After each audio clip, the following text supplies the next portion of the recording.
Oh, gents, got a good one for you today. Here's proof that I do wear shirts with sleeves sometimes. I want to talk to you guys about one of the 48 laws of power. Never outshine the master. Okay, this whole chapter discusses the continuing to have a student mindset and not slanging. Oh, I have to watch my language. Not pushing your weight around when you don't have much weight to push. So let's go into a dream world for a bit.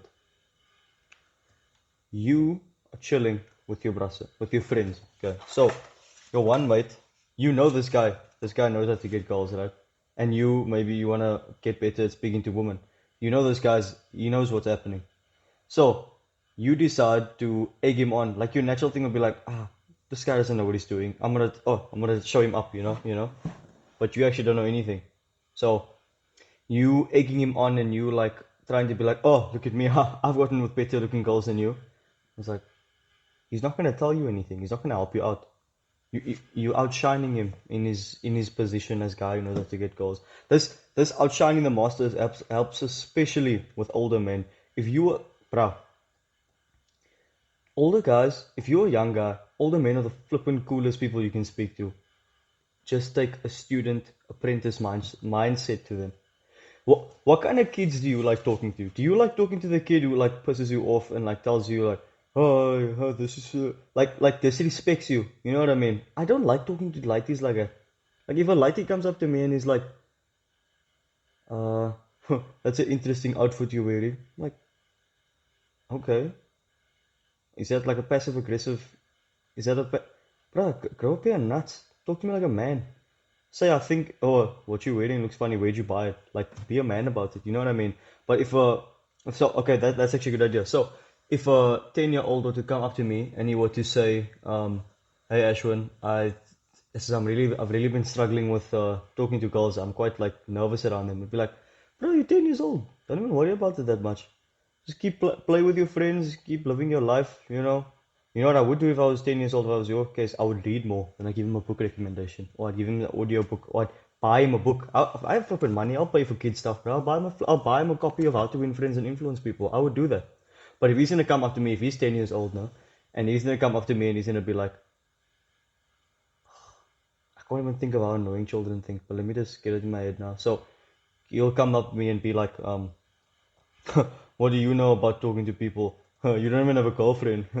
Like if you want to come up with that, like I'd kick him in the face. It's, okay, I wouldn't do that for YouTube guidelines sake. I wouldn't kick children in the face. But like I wouldn't buy that. You think I'm buying that, bro? A copy of How to Influence People? I'm telling him, go home to your mom. I don't want to speak to you because you're outshining the master. I'm the master in this domain. I'm double your age, right? And young men, we need to hear this because society a lot of the time will tell you, oh, your opinion's valid no matter who you are, no matter how old you are, no matter. No, it's flipping not. If you are 21 years old, listen to a 35-year-old man who's been in the corporate world for 10 years if you want to benefit your career.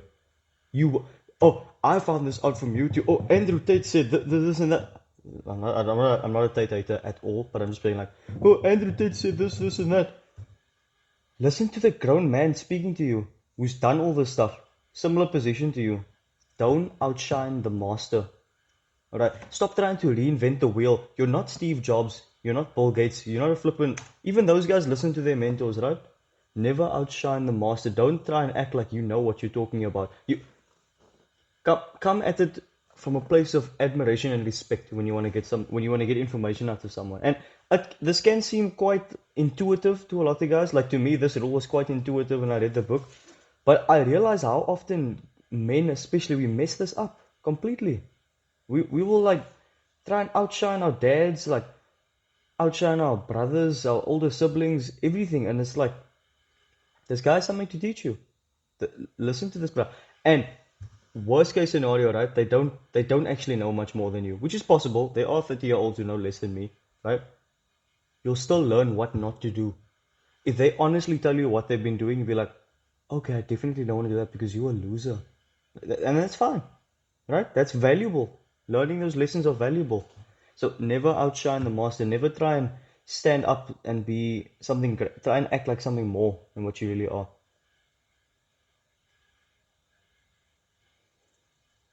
It's a bit of a getting a bit of a brain dump now. Yeah, it's just a matter of understanding your place in the hierarchy, right? And you have to have an intuitive sense of this. I'm not gonna go up to my boss and say like, flipping, something stupid. I can't even think of doing that. But okay, let me give you a good example. This can apply to multiple things though. I I could go up to my boss and ask him like, where'd you meet your girlfriend? Where's like a good place to meet good quality woman? Like that's so wholesome, right? Or I could come up to him and be like, huh, look at this chick I slept with last night. Like a degenerate. But one of them puts my boss in a position of authority and then he can benevolently bestow wisdom upon me, right? And it can sound like ass kissing, but grow up here. You're gonna have to kiss ass every now and then. You're gonna have to be respectful of people who've put the work in before you, right? Don't I don't know what it is. This like resentment that people have nowadays for like people in positions of authority. Most of the time, a person in position of authority had to earn it, or they're just better at that thing than you are.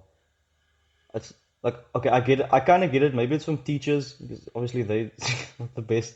But if someone is in a position you want to be in, listen to them. Do not like you just keep your mouth shut. Basically, just listen, let them talk, and prop them up. Best case scenario, bro. Best case. All my best interactions with young people have been through that, and I'm sure you can relate as a young person. Your best interactions with older people were when you were being respectful of them. That's when, like, everyone has that uncle or that aunt that they really like, and it's not like you're gonna trash talk them. They got you. You know what I mean? Because you respect them and you don't outshine the master. Cheers, gents.